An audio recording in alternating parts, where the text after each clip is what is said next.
Hey, we had a three-peat this week. We got another Supreme Court decision in favor of the legislature with Stitt. We had Treat 1 and 2, and then the Stitt litigation went down 9-0. I know he said that he's glad to have clarification, but we were all pretty clear. The House and Senate knew what the law was, the Attorney General knew what the law was, and 9 justices knew what the law was already. So glad we have that behind us. Hopefully we can just move forward. I am actually got some hope now that he's made some agreements with some of our tribes that maybe we can turn a page, but that was really unnecessary litigation, frivolous litigation, and I'm glad to have that behind us. Had a very good conversation, very direct conversation with Speaker McCall earlier today. Appreciated him coming over here and us trying to get to some solutions on the teacher pay issue that we talked about yesterday on the off the formula. Still working through some details on that, but we had a very direct conversation on that and a number of other issues, but appreciated him coming over to the Senate and sharing the perspective of the House with me today. We still have the same position, and I articulated it very clearly to him that until we get their numbers, we can't move forward on any of the House appropriations bills because it would undercut our transparency initiative that we're absolutely committed to. And so take any questions people may have. What do you think? I mean, and obviously he has to go back to his people and talk to his budget chairman, but yesterday Chairman Wallace said that, with the clarification of he wants another conversation, that if the $20 million goes through JCAM and fixes the FY24 OSTE budget, he'll turn over the spreadsheets. So did you guys come to any sort of? No, we didn't. We don't deal well with ultimatums. We saw that last year when they said, hey, you've got to take our bill as is or we won't deal with you on anything. We laughed at that and said, we're our own independent body. Representative Wallace and I actually saw each other out last night at dinner and had a very frank conversation as well. And I told him that I regretted that they had to go the direction they did. We have a friendship, so we were a cordial conversation, but a direct conversation. What's the next demand is what I told him and what I told the speaker. You can't all of a sudden on the day of the thing say, hey, we're not going to give it to you now until you do X, because what's going to be Y next week, what's going to be Z the next week, there's going to be some other demand. We all want to solve, and I believe earnestly we all want to solve the off the formula teacher pay issue. We actually acquiesced to the House position on that last year. They were the ones that insisted on that during negotiations. But there's still some disconnect there. Still trying to work through some of that. But you said you don't deal well with ultimatums. Wasn't that a little bit of an ultimatum yesterday? No, that was a response to an ultimatum. The ultimatum was, we will not give you our numbers unless you do X. What I was responding to an ultimatum is what I was doing. And just to be clear, the X was $20 million in the JCAM? No, they haven't. They have not said that. No, they said that to you. They said it to some other reporters. They said it in their little dialogue between him and Eccles yesterday. I saw some of that. But there's a disconnect on, is this a ongoing long-term obligation, which the Senate believes is the case, that this one pay raise for off the formula, we feel like we made a public commitment that we would fund that pay raise on a very ongoing basis. Not a commitment to any other pay raise in the future or any previous pay raise, but the pay raise we delivered last year, we made a commitment based on negotiations with the House that we would fund that portion into perpetuity. That is a disconnect point right now. It's not just a one and done. There is still $15 million sitting over at State Department of Education that's been held back. The real gap is $1.67 million. So the total pay raise for off the formula would be $16.67 million. 20 is just a roundabout number I think people have thrown around, but it's really, for my estimation, it's $1.67 million because we gave them the money for the pay raise. It just was in a pot of money that they don't think they can use in that way. That's the reason we did the change of language on it. That's one potential solution. The other potential solution is just taking a supplemental in the totality of 16.67. That solution, I mean, the conversation that was back and forth yesterday in that committee meeting, they called it illegal and said it would open the door wide open for class action lawsuits. What's your response to that kind of argument? They also said it was the first they had heard of it. We've been dealing with this since June 23rd of 2023 when we first became aware of the State Department's issue with it. We thought we had worked it through several times in the summer and the fall, several iterations. We've met with our House counterparts. We've met with SDE. The SDE personnel has changed some, but since June 23rd of last year, we've been dealing with this. That was a performance. So if there's no issue on the legality, what needs to be fixed then? Why does this fix need to happen? Well, the former general counsel felt like out of the state aid formula, he couldn't use the money, even though we had allocated specifically in that legislation for that, to an off the formula. Every school truly is on the formula in some way, shape, or form because of transportation dollars. But if you want to get really technical on it and suggest that that money can't be used, I think that's what the viewpoint they're taking now. They held it back because they knew. They just didn't hold back an adequate amount. It's hard to estimate that, years of service and all of that. So I'm not upset about that. They just had money set aside, and we could have fixed it without allocating more resources. We're still working through the details on that. So it's not fair for the House to characterize this as taking formula dollars and giving it to off formula? No, because the way we calculated, you had a total sum of $500 million in that bill, but you were also supposed to pay for the pay raises based on years of service. The legislature doesn't have at its disposal all of the data on, hey, let's say you're a teacher in my school district. The school district has the data, how many years of service you have, what your pay band, all that is. We don't have access to that. State Department of Education does. That's the reason last year during those negotiations, I kept insisting on trying to bring Walters into the negotiation because he's the only one that had the real data that we could take action on.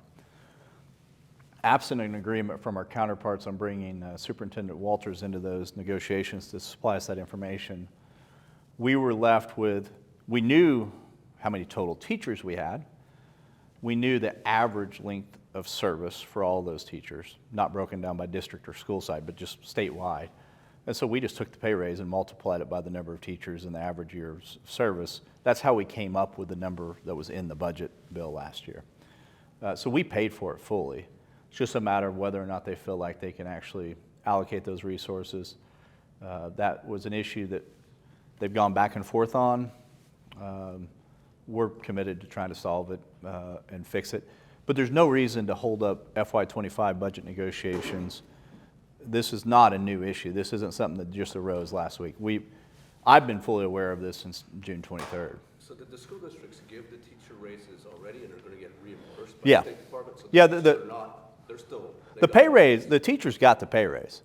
It's whether the school districts have not been, we knew that you had to do a mid-year adjustment to get this. So we were all waiting on the mid-year adjustment to see how those resources were allocated, because mid-year adjustment, they can take into account the years of service and all that and make those calculations. That's when it became abundantly clear that they weren't going. We kept asking, when are you can allocate those resources? No, teachers are getting the pay. The districts aren't getting the compensation to do that. And some school districts may be in a position to be able to float that for a year, maybe even a little bit longer. But if you have a long term where we're obligating them to make that pay structure, you will cause their finances to go upside down over a number of, some in year one, some in year three. Is that money that you set aside last year for that purpose, for the House to tap into that money, to agree to tap into that money, is that the only solution you see forward, or is there something else they could do? Well, we offered a solution. I don't know the bill number right offhand, but the Pew-Baker bill that we sent back over to them that was a holdover last year authorized them to take that money from the formula they had held back to give them the legal authority to do that, because they wondered if that was clear enough. They didn't want to be subject to saying, hey, they misused formula dollars. And I understand and respect that. There's multiple solutions to everything. We just got to be able to have a conversation. We've put forth what we thought was a good solution, and that solution came from the State Department of Education, from their outside counsel. Our attorneys and policy people worked with them on it. They were working with the House, and then the House said, hey, we don't think that works, but we didn't hear what they thought would work. They just, hey, your solution doesn't work. Okay, great, it doesn't work. What's your solution? Is where we're at now. So I think, yeah, supplemental appropriations an option. The legislation we passed is an option. We just we don't need to hold that hostage to get the rest of the budget done is our position. I have a question related to immigration. You stated your support for Drummond's call for some kind of state-enforced border security. What does that look like to you? You know, I haven't seen any language on it yet. There's been ideas floated around, but I haven't seen one. I think I would lean pretty heavily on trying to get the Attorney General to give us some counsel on what he thinks would be held up in court should we pass it.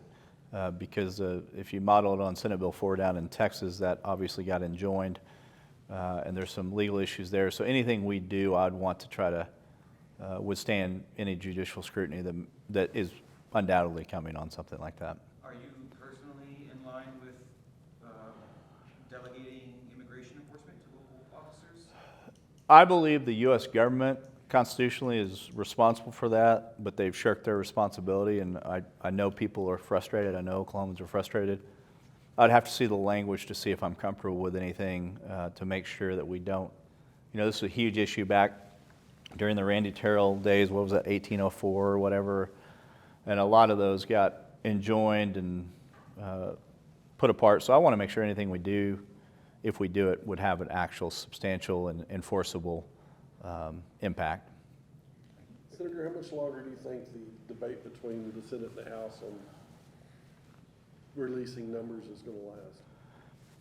I don't know. That's up to them. I mean, we've released our numbers. All of Oklahoma has our numbers. Anyone with access to the internet has our numbers. Every member, Republican, Democrat, has our numbers. We distribute it to every House member per the resolution, distribute it to the governor. Ball's in their court on when they want to release those numbers. Will you extend the committee deadline? Perhaps allow those bills to be heard next Thursday? I'm not going to negotiate against myself. So the deadline's the deadline right now. I asked you a couple weeks ago about ROFR, and you said you hadn't read the bill yet. I didn't know if you had time to look that through or what your thoughts are. You know, The deadline. there's been some proposals. There's not a real strong appetite on the Senate side on that issue. And so sympathetic to people trying to get it changed. There just hasn't been a lot of momentum one way or another. And when I say sympathetic, I mean just good people have disagreement on that issue. Good Oklahoma companies and companies outside of Oklahoma and all that have different perspective on how that would impact their business model and the grid. And I'm not an expert on that arena, and so just haven't heard a whole lot of appetite for that. You mentioned, don't let me cut anybody off, but you mentioned that you didn't think it was a very wise move for Governor Stitt to say he's 100% going to play in some primaries if he thinks people share his values. Have you had a chance to talk with him about that? No, I found out today he's in Dubai, but I did check to make sure that Pinnell was in town. I'm not governor right now. I did check that box, but he and I have not conversed on it. I know some members have talked to him about it, but I want to be clear. The governor has partnered with us in the past to help get good people elected, and I welcome that. I've asked him to help in things in the past. The difference that I was articulating last week is he is going against incumbent members of the Senate, and incumbent members of the Senate that are part of leadership and part of productive advancement of a conservative agenda. That's where the difference is. For him to go after our members, it's not that the governor doesn't have a role to play in electioneering. Governors have always tried to play in electioneering. It's a whole nother thing to go against your party's caucus and the people that we have elected through leadership. And that's where the frustration came. But no, I haven't spoken to him on it. I think he got my message because I've heard his staff trying to reach out to my staff on it.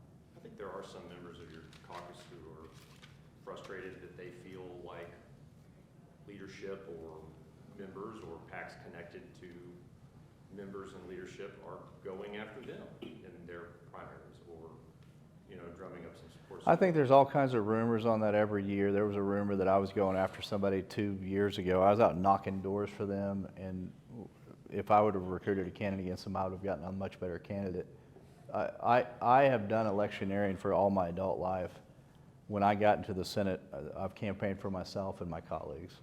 So just to be clear, you're saying that you and no one else in Senate leadership is involved in? I can speak for myself. I have supported incumbent Republicans. No, I haven't supported every one of them, but I haven't gone after the others either. I just let the district decide the deal.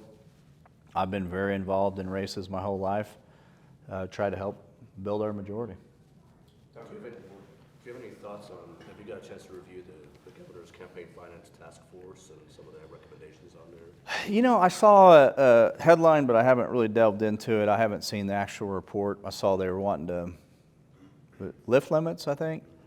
But no, I haven't read through it yet. Would you be for lifting campaign contribution limits? I'd have to see. Like, I've always loved the idea, in theory, of just immediate reporting within 24 hours, but I'd have to see how that actually works. If anything else was adjusted, I'd want to take it in the context of the overall proposal. Are you concerned about any issues regarding election security this fall? I mean, this week's filing period, that the season's getting ready to really ramp up. Any concerns over election security? We have the safest elections in the United States in Oklahoma. We run elections the way they should be run. I'm very confident in the way that we do it. I'm very confident in Secretary Xerax and the staff he has. Any issues that have arisen, he's addressed directly. Anyone who says that Oklahoma elections are in peril is just selling a fairy tale. What about violence at polling places or anything like that? That's harder to know. I haven't seen any intel or anything on that. If you're aware of something, I'd like to see it. But I've not been briefed on any type of things like that. The fair and open elections are a key component of our republic, and we will do everything to ensure security at the ballot box. But I'm not aware of any violence or anything like that. Well, I'm just Yeah. asking. Yeah, we have a very good system in Oklahoma. You always got to be cognizant and try to improve and make sure things don't happen, but I am very confident in our election system in Oklahoma. I think the question, the Republican Party's nominee for president has, been accused of and openly in emails said certain things about, what happened after he lost on January 6th of the 2020 election. Would you have any advice for him this go around if things don't pan? How do you process that as a Republican leader in Oklahoma? How do you process the idea that there's those concerns? When Mike Lindell came through selling his stuff in Oklahoma that somehow Oklahoma's elections were stolen, Donald Trump won 77 counties. Was he supposed to have won by a bigger? I don't even understand the logic of the argument when it comes to Oklahoma. I'm an expert on Oklahoma elections. I've never run a presidential race. I've run U.S. Senate races, governor's races, House races, legislative races, but I don't tend to give unsolicited advice to presidential candidates.